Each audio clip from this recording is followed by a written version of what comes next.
Nesse momento,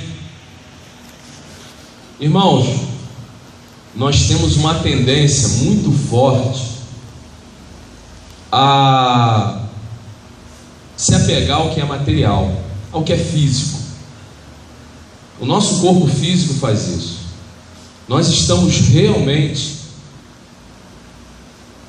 preparados para isso? Essa busca pelo físico, pelo material, pelo que é corruptível, nós temos essa tendência, e às vezes deixamos o espiritual de lado, deixamos o que é eterno, o que é duradouro.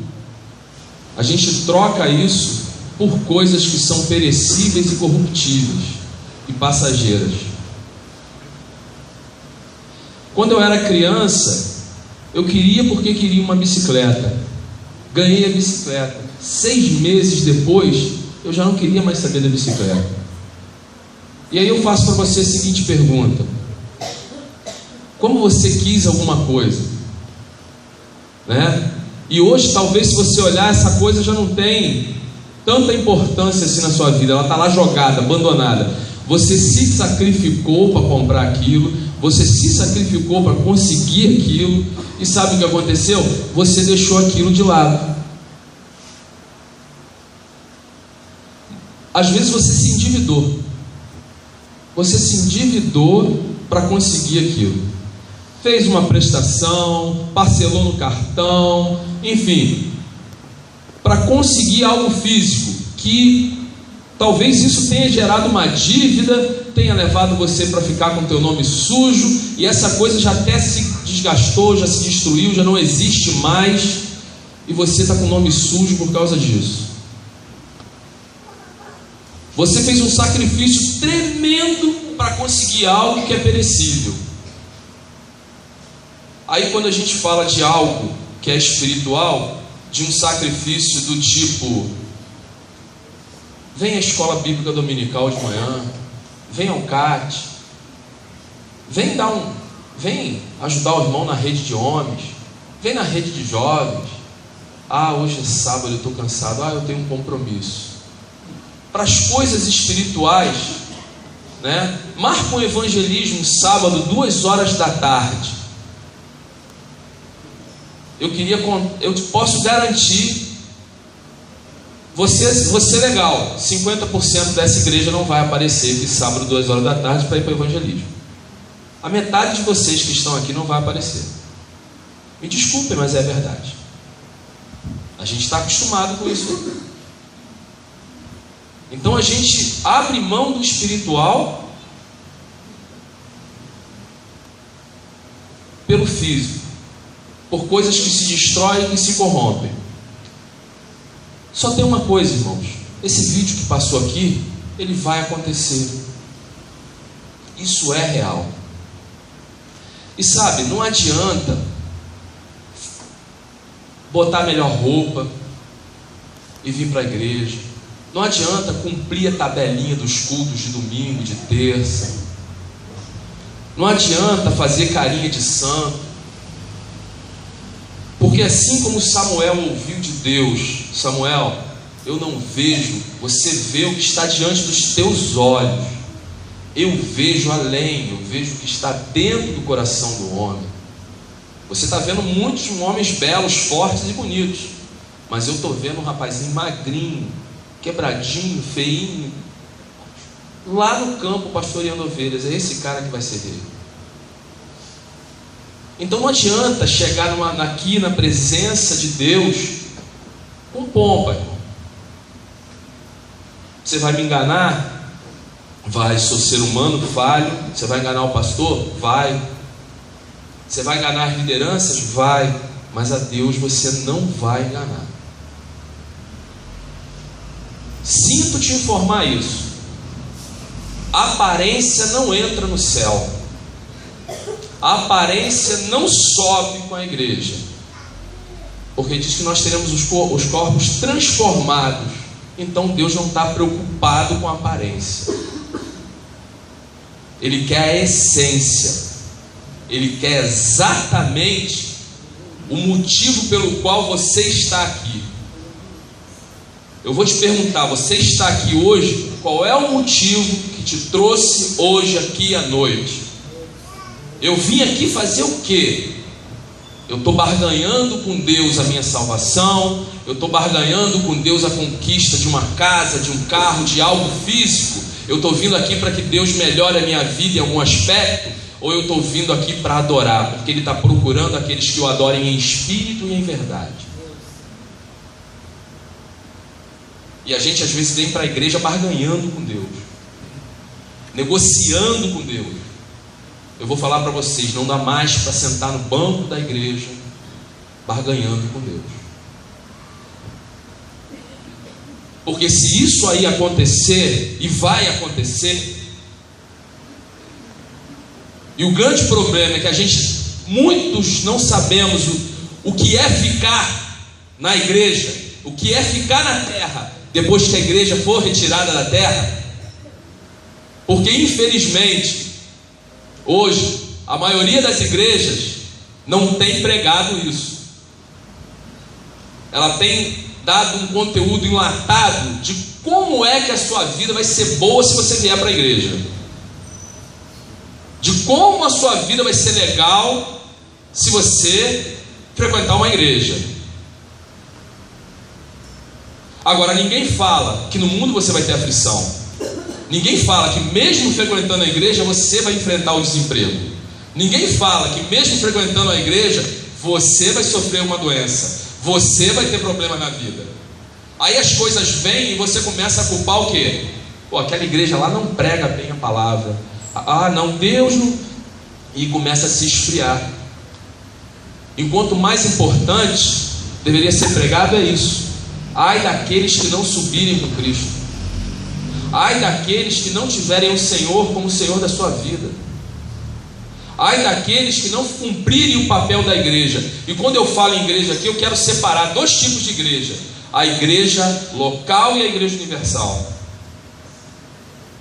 A igreja local é essa igreja física. Mas a igreja, quando a gente fala que vai subir, o que vai ficar, a gente está falando da igreja universal, a igreja de Cristo, aquela cujas portas do inferno não prevalecerão sobre ela, não podem ser vencidas, ela não vai ser vencida, é essa igreja. E quando eu falo dessa igreja, a matemática de Deus é 50%. Quando eu falo da igreja universal, a matemática de Deus é 50%. Aí você vai falar assim, como assim? 2 vão estar no campo, um vai e outro fica. 2 vão estar no moinho, uma vai e outra fica. Parábola das virgens, claramente: 10 virgens, 5 prudentes, 5 não prudentes. O noivo vem, as 5 estavam sem azeite. O que representa o azeite na vida de um cristão?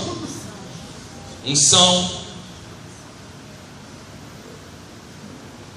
E aí? Não estava preparado. O noivo veio, recolheu a igreja, as 5 prudentes chegaram, foram bater. Não, a festa já está começando, as bodas já foram celebradas. Vocês não podem entrar. Quem é a noiva de Cristo?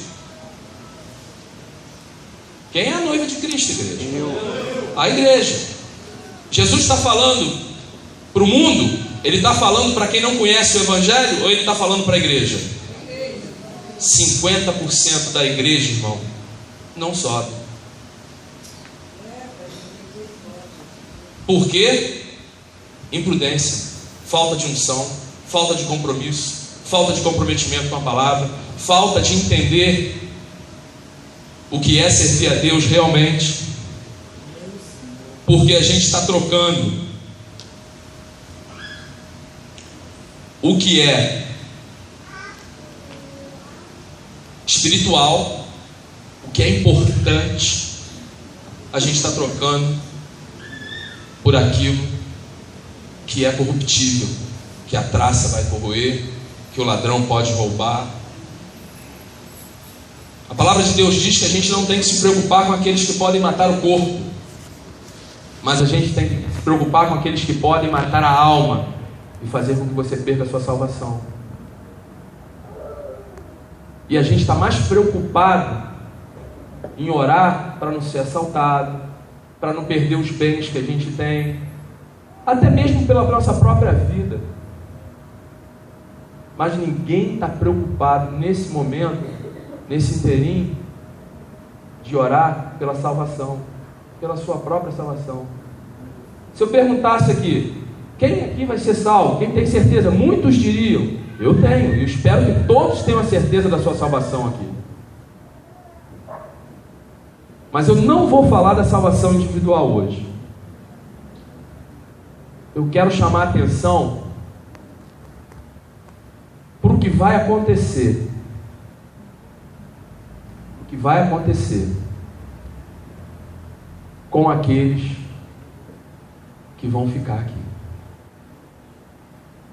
Porque, irmãos, vocês não podem, de maneira alguma, nem passem pela cabeça de vocês, ficar aqui quando o Senhor voltar para subir com a sua igreja. Vocês não têm noção do sofrimento. Vocês não têm noção do que vai acontecer. Quando a gente compreende isso, eu me lembro de uma coisa muito engraçada. Eu tenho um exemplo desse na minha casa. Eu, quando era presidente de mocidade da Assembleia de Deus ali em Santa Luzia, eu passei um filme, Deixados para Trás. E o filme, são 3, se eu não me engano, são 3 filmes desse aí, né? São 3 sequências. E o Mateus era pequeno. Acabamos, passamos o filme, foi legal. Acabou, estávamos para casa no carro. Ele quieto. Aí depois eu e Kelly começamos a conversar. Aí ele foi branco. Sempre foi um ratinho branco mesmo. Aí virou e falou assim, preocupado: pai, mãe, é verdade que se acontecer eu não aceitar Jesus, vocês vão subir, eu vou ficar sozinho aqui? Eu falei, é verdade. Coitado, ele chorou, rapaz. Ele chorou, mas foi assim que ele aceitou Jesus. Dentro do carro, eu perguntei, mas você pode aceitar Jesus? Ele não tinha feito, porque, entenda bem, filho de crente não é crente. Salvação não se passa por DNA, tá? Botem isso na sua cabeça.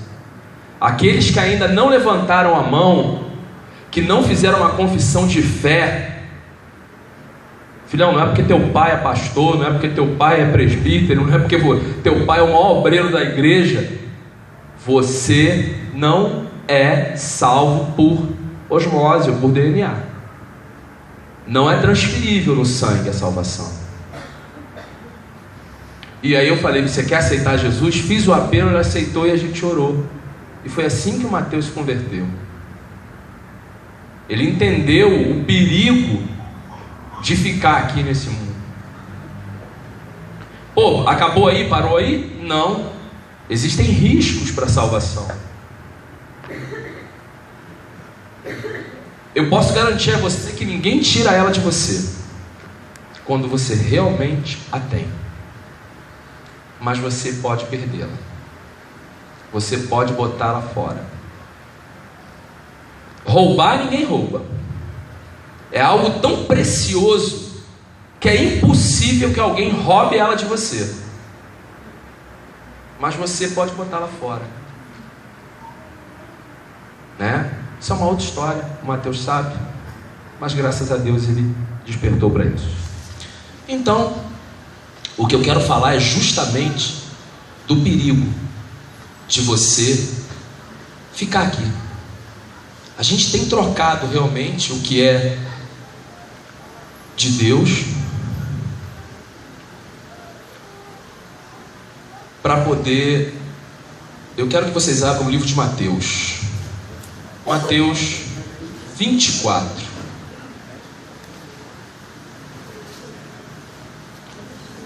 Capítulo 24.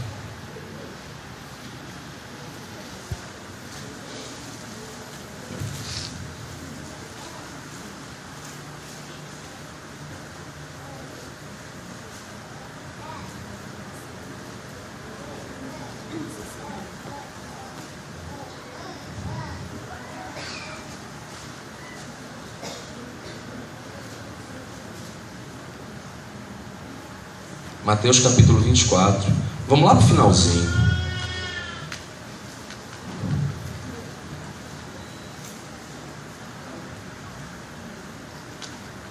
No 37, nós vamos ler do 37 em diante.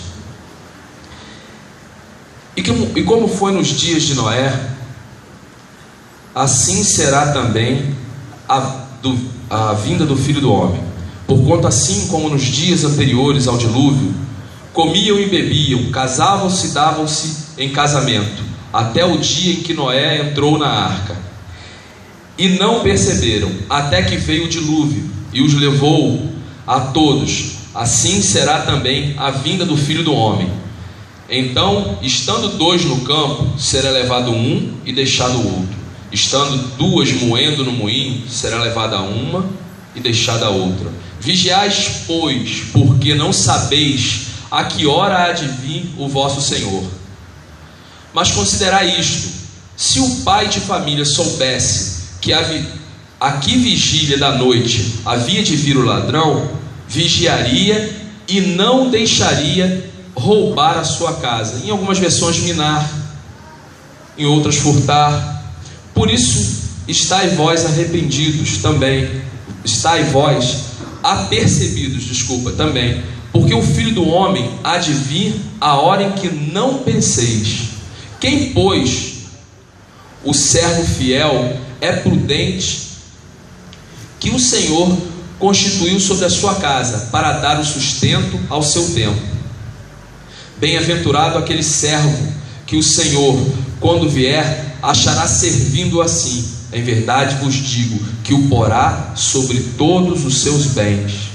Mas aquele mau servo disser no seu coração: o meu Senhor tarde virá, e começar a espancar os seus conservos, e a comer e a beber com os bêbados, em outras versões, ébrios, virá o Senhor daquele servo num dia em que não espera, e a hora em que ele não sabe, e separá-lo-á, destruirá a sua parte com os hipócritas, e ali haverá pranto e ranger de dentes.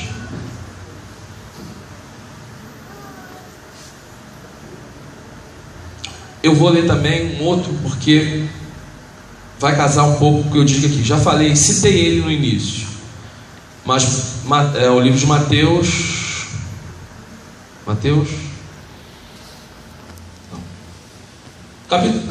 Eu citei o versículo, vou citá-lo aqui: buscai primeiro o reino de Deus e a sua justiça, e todas as coisas vos serão acrescentadas. E também a gente vai ler um outro versículo aqui. A gente vai usar muito a Bíblia. Eu vou pedir aos irmãos que já deixem as suas Bíblias abertas no livro de Apocalipse, capítulo 8, para a gente não perder muito tempo, mas nós vamos fazer leituras grandes aqui hoje, porque se eu ficar só com as minhas palavras nesse assunto, não vale, tem que ser Bíblia.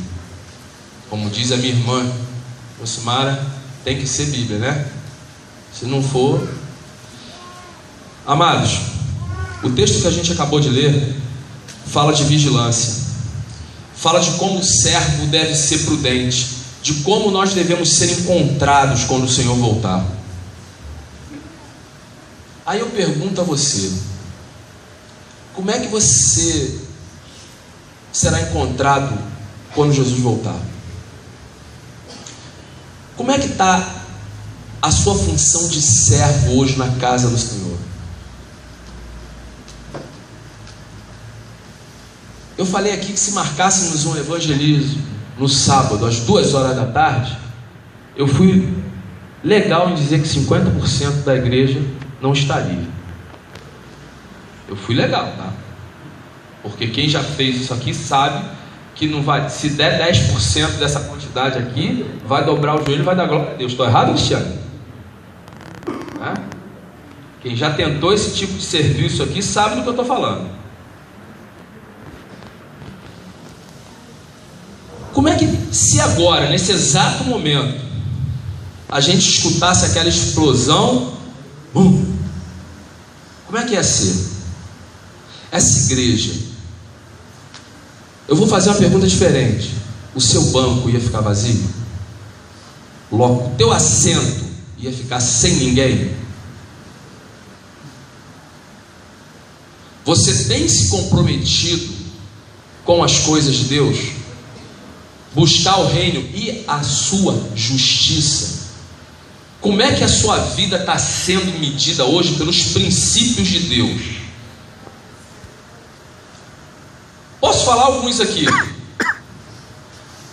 Se alguém te dá um tapa na face, o que você tem feito?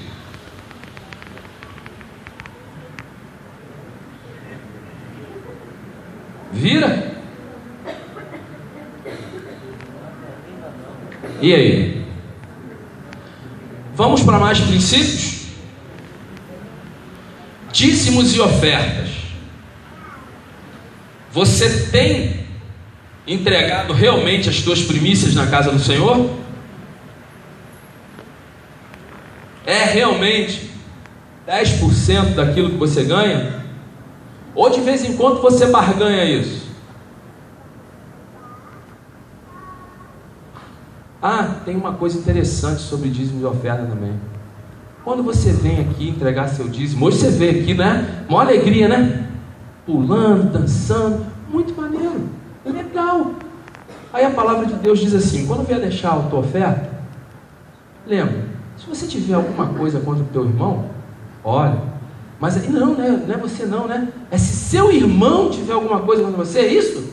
Rapaz, é mais ainda. Não é você que você vai falar assim: eu não tenho nada contra ninguém, mas tem alguém que pode ter alguma coisa contra você. Então a responsabilidade, tira, deixa a oferta, volta lá, vai lá, sabe?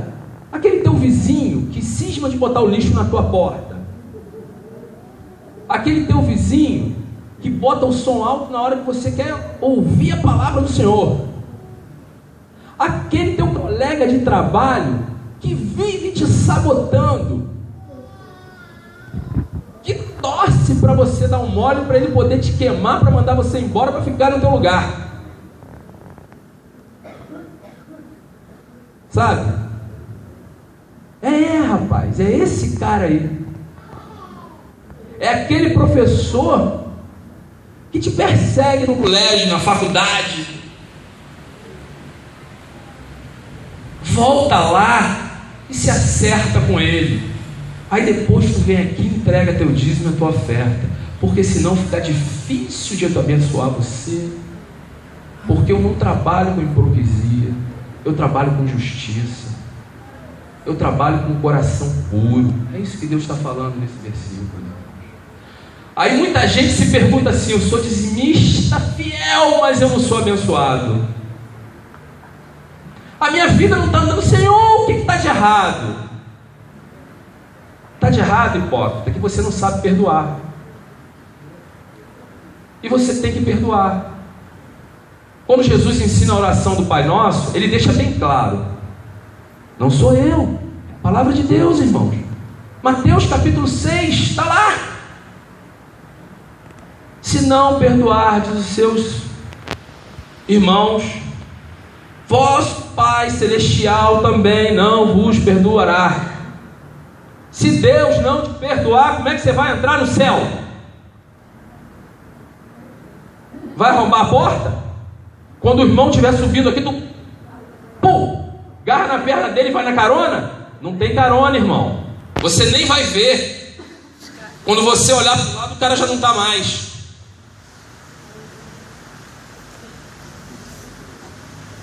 Então, se Deus não te perdoar, meu irmão, se você não abrir o teu coração para perdoar, não adianta vir para cá e dizer: eu vou ser salvo. Não vai, irmão. É Bíblia, é palavra de Deus. A gente está cumprindo esses princípios. É legal, né? É bom quando a gente está aqui em cima pregando, falando de vitória, fica todo mundo com a carinha alegre, né? Mas quando a gente começa a falar certas coisas que põem o nosso caráter em prova, a gente tem que abaixar a cabeça às vezes. É difícil. Eu não estou dizendo que ser crente, que ser servo de Deus é fácil. Não é. Mas tem esperança.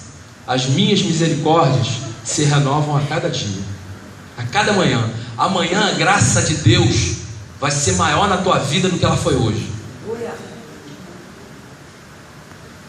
Agora, você tem que trabalhar com essa misericórdia na sua vida. Ele deixou um consolador. Quem convence do pecado? Não sou eu, não é o pastor Rogério, não é o irmão Clenildo, não é o Nilson, não é a Cristiane, não é a Josimara, não é a Bianca, não é nenhum, não é o Júlio, não é nenhum pregador que suba aqui e pregue a palavra de Deus. Eu não vou te convencer de nada. Se você me seguir, você está perdido. Teu alvo tem que ser Cristo. O teu alvo tem que ser cumprir os princípios da palavra de Deus. Não dá para viver quebrando princípios e achar que vai estar no paraíso, porque não vai. Não dá. Não tem como. O grande problema é o seguinte: quem você anda seguindo, né? Eu pensei muito nisso essa semana, sobre uma coisa que o pastor Leônidas falou aqui no domingo passado. Tem gente que segue pastor de televisão. Hoje eu falei isso na aula, no discipulado. Sabe, a gente segue pastor, segue professor, né? A gente estava conversando sobre isso hoje. A gente estava falando sobre a igreja, sobre o corpo. A igreja aqui na terra, sobre o corpo de Cristo. Aí, sabe o que acontece quando você segue pastor? Quando você segue o homem? Bem, rapaz, hoje o pastor não vai estar lá não. Está de férias, está viajando, está descansando um dia. Vou à escola dominical não. Aproveitar também, né? Vou ficar em casa. E à noite, o pastor não vai estar não. E quem vai pregar? Ih, nem sei. Ah, não vou não. Eu sei a peça. E se souber então quem é que vai pregar, fala assim: isso não prega nada. Eu sei mais do que ele. Papai, tem misericórdia. Entendeu? Não vou lá não. Para quê? O que ele tem para me dizer? Não vou não. Irmão, se você está vindo para cá com esse tipo de pensamento, não vem não. Fica em casa. Vai pecar menos. Sabe por quê? Porque não é o pastor Luiz Rogério que prega, não sou eu, não é o irmão Nilson que ministra, não é a Cristiane que prega ou que ministra, não é a Bianca, é o Espírito Santo de Deus. Se tu vem para cá achando que sabe mais do que quem ministra aqui, você não era nem para estar aqui, era para estar junto com a Trindade lá resolvendo tudo. Não é. Se você tem essa visão, começa a rever todo o teu tipo de pensamento, toda a tua atitude de vida, porque você está no lugar errado e vai ficar no lugar certo depois. Entenderam? Não adianta. A gente tem que parar e rever. Está seguindo quem? Meu irmão, se você estiver me seguindo, você me conhece daqui de cima desse púlpito, do banco, da lição. Mas será que eu realmente sou um crente de verdade? Será que eu não sou um falso profeta? Aí você vem, o irmão prega bem, o irmão falou bem, eu estou com o irmão. Aí o irmão vai para o inferno, você vai para o inferno junto com o irmão. Você está seguindo quem, cara? Ah, eu sou melhor do que fulano. Ah, fulano que vai pregar hoje, eu não vou não. Terça-feira o pastor nunca prega, é sempre alguém. Quem será que vai pregar? Meu irmão, é o Espírito Santo que vai falar. É o Senhor que vai usar. Esquece. Sabe? Esquece. Quem é mais importante? O seu celular ou a pessoa com quem você está falando? Pior que para hoje, para muita gente, o mais importante é o celular, infelizmente. Entendeu? O celular é um mero instrumento de comunicação que está sendo usado para você se contactar. O importante é que essa pessoa se deixe usar pelo Espírito Santo de Deus, e que você também tem que fazer isso, porque você pode ser um pregador muito mais usado por Deus do que eu. A questão é que você não está deixando Deus te usar. A questão é que você não está tomando posição na sua vida. Eu olho daqui, irmãos, eu vejo a maior concentração de pessoas bonitas e abençoadas por metro quadrado hoje em São Gonçalo, está aqui na minha frente. Essa é a visão que eu quero ter e é o que eu acredito. Agora, você acredita em você sentado aí? Você já parou para pensar no que você tem feito? No seu potencial? Como você está servindo a Deus? Se você veio para cá hoje porque você quis estar aqui adorando a Deus, ou se você veio para cá hoje porque minha esposa forçou a barra para me vir, minha mãe me trouxe para cá arrastado, meu pai quis que eu viesse, o meu marido fez eu vir, eu não queria estar aqui. Ou não, eu vim para cá, não, eu vim à igreja porque eu estou com um problema sério na vida. Deus tem que resolver esse problema. Meu irmão, Deus vai resolver. Agora, quem tem que resolver, adorar a Deus em primeiro lugar, buscar o reino de Deus, é você. A tua solução, todas as respostas que você precisa, só dependem de você se posicionar diante de Deus. Aí, irmãos, olha só, às vezes, eu comentei isso de novo na escola hoje, na classe. Às vezes, eu fiz convite e convidei algumas pessoas para o discipulado. Não foram. Só, irmãos, que às vezes a pessoa acha que subir para uma classe de discipulado, só porque está no Evangelho já há 10 anos, há 15 anos, há 8 anos, ele está sendo, não, eu já conheço a palavra, eu não preciso fazer discipulado, isso é para quem está começando agora. Irmãos, eu passei um tempo atrás aqui a lições. Se eu fosse fazer um tete a tete com muitos aqui, eu tenho certeza que não saberiam me explicar metade da lição que está ali. O grande problema é isso aqui. Olha só o que está na aula de discipulado, como a gente tem, como eu tenho crescido estudando a lição de discipulado. Essa palavra Deus começou a colocar no meu coração através da lição do discipulado.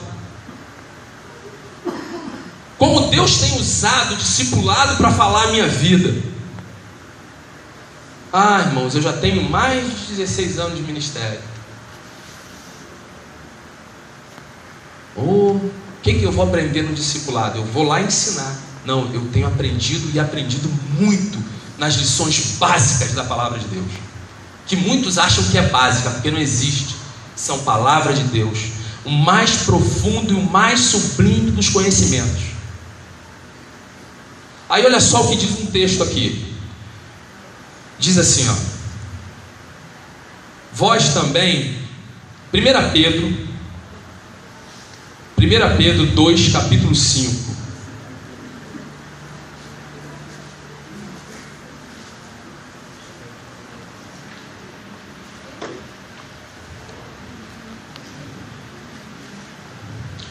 Pedro 2, desculpem, versículo 5, eu falei capítulo, desculpem. 1 Pedro 2, não, desculpem, é 2 Pedro, perdão.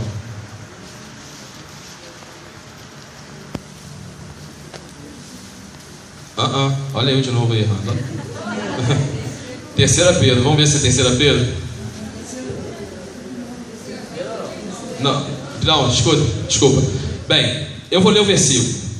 Eu só não sei se, mas eu separei ele no esboço e a gente vai ler. Olha só, vós também, como pedras vivas. 1 Pedro 2 mesmo. 1 Pedro 2, exatamente. 5, isso mesmo. Vós também, como pedras vivas, sois edificado casa espiritual e sacerdócio santo, para oferecer sacrifícios espirituais agradáveis a Deus por meio de Jesus Cristo. Eu vou dizer para vocês que isso aqui define a nossa posição dentro da igreja de uma forma muito interessante. Vamos desmembrar esse versículo. Vós também, como pedras vivas. Vamos pegar essa primeira parte aqui, parar nessa vírgula. Vós também como... Vocês lembram daquela passagem de Pedro, que Jesus pergunta para ele: quem eu sou, Pedro? E ele diz o quê? Filho do Deus vivo, não é isso? E o que Jesus responde para ele? Não foi carne nem sangue que revelou, mas pelo Espírito Santo. E sobre esta pedra aqui, quem é a pedra? É Pedro? Não. É a afirmação que Pedro faz. Pedra está no sentido aqui de quê? Quando você antigamente fazia a casa, o que compunha os alicerces da casa? Eram pedras, correto? Antes de ter cimento, vergalhão, as boas casas se faziam com alicerce de pedra. Eram os mais firmes, até hoje. Então pedra aqui é o fundamento da igreja. Cristo é a base, é o alicerce de tudo. E sobre essa declaração, Pedro, eu vou edificar a minha igreja. E aí, Pedro, olha, sobre essa declaração, sobre a minha fundação, as portas do inferno jamais vão prevalecer. Então, quando ele diz aqui, vós sois pedras, depois da fundação, muitas construções antigas eram feitas de pedra, sendo encaixadas. Aí entra a gente. Aí entra a gente, que vai estar formando a igreja, em cima dessa fundação. Aí a gente continua. Sois edificados casa espiritual. O seu corpo é templo, casa espiritual. Você tem que ser a morada do Espírito Santo. Você tem que ser a morada do Espírito Santo. Você é a casa espiritual. Meu irmão, aonde você andar, o Espírito Santo tem que estar contigo. Esse negócio, eu não sou batizado no Espírito Santo. Luizinho, acho melhor você virar essa câmera para lá agora, que eu vou fazer um negócio aqui. Vai ter uns irmãos aí que não vão gostar não. Mas vamos lá. Sou casa. Você é batizado no Espírito Santo? Ah, eu não sou batizado no Espírito Santo, porque você está acostumado a ver o irmão. Esse é batizado? Não, irmão, ele não. Ele é dançarino, ele é menino que está fazendo meninice. Ele pode ser tudo. Sabe por quê? A palavra diz, me ensina. Eu aprendi há muito tempo, e hoje dando aula no discipulado, a gente nessa revista aí, a gente aprendeu. Se eu perguntar aqui, a galera que está comigo lá sabe o que você é. Quando é que você é batizado pelo Espírito Santo? Quando você aceita o Senhor como seu Salvador. Você é batizado pelo Espírito Santo quando você aceita o Senhor, quando você toma a decisão de levantar a mão e você diz assim: Senhor, eu te recebo como meu Salvador, como Senhor da minha vida. Você recebeu o Espírito Santo, você acabou de ser batizado, você está sendo já capacitado para fazer a obra de Deus. Você vai permitir que o Espírito Santo de Deus te use. Então você é sacerdócio santo, casa espiritual. Aí, para oferecer sacrifícios espirituais e agradáveis a Deus. Agradáveis a Deus. Quando você está sentado nesse banco aí, irmão, você tem que estar aqui agradando a Deus. Essa é a posição dos santos do Senhor. Todo o sacrifício que você faz na igreja, não adianta você vir para cá, acordar de manhã, quando tiver uma festa na igreja, montar a barraca, ralar, se você não estiver fazendo isso com um sacrifício agradável a Deus. Eu estou fazendo porque... ou então você está ali assim, né? Pega aqui, irmão. Aí, ó. Aí chega o pastor lá na porta. Caramba, tá levinho, rapaz. Dá uma ali, pega fácil. Por quê? Tá querendo agradar quem, irmão? Tá querendo arrumar o quê? uma promoção na igreja? De obreiro para oficial? Está agradando o homem? O sacrifício tem que ser agradável a Deus. Se não for agradável a Deus, irmão, quando aquele relâmpago bater, bum, tu vai continuar sentado no banco, porque você não agradou a Deus, e quem não agrada a Deus não sobe. Essa é a questão. Como é que está a tua posição hoje? Você veio para cá hoje por quê? Porque você está rendendo um sacrifício agradável a Deus? Ou você quer fazer parte de uma comunidade bonita? A igreja. Eu pertenço à igreja, aquela igreja bonita de Catarina que está com ar-condicionado. Olha, minha igreja tem ar-condicionado. Aproveita, porque no inferno não tem. A minha igreja é bonita. A minha igreja é grande. A minha igreja tem um piso de granito, bonito. Olha, é mármore Carrara as paredes. É muito bonita. Aproveita. Porque no inferno você não vai ver nada, porque lá é escuro, você só vai ver choro e ranger de dentes. É tão escuro que tu não vai ver a ponta do teu nariz. Você imagina você trancado num lugar escuro, escutando gente chorando, gritando, ranger de dentes. Alguém de vez em quando vem te dar uma catucada, enfia alguma coisa, te perturba, alguém de barra, você dá um soco, imagina o caos da loucura na tua mente. Imagina você nessa situação. Irmão, então não adianta vir para a igreja porque ela é bonita, não adianta vir para agradar o pastor, não adianta vir para agradar o professor da escola dominical, não adianta vir para fazer graça com teu pai e com a tua mãe, não adianta vir para dizer para os teus vizinhos que você é crente. Você tem que vir para cá para render um sacrifício agradável a Deus. E por quê?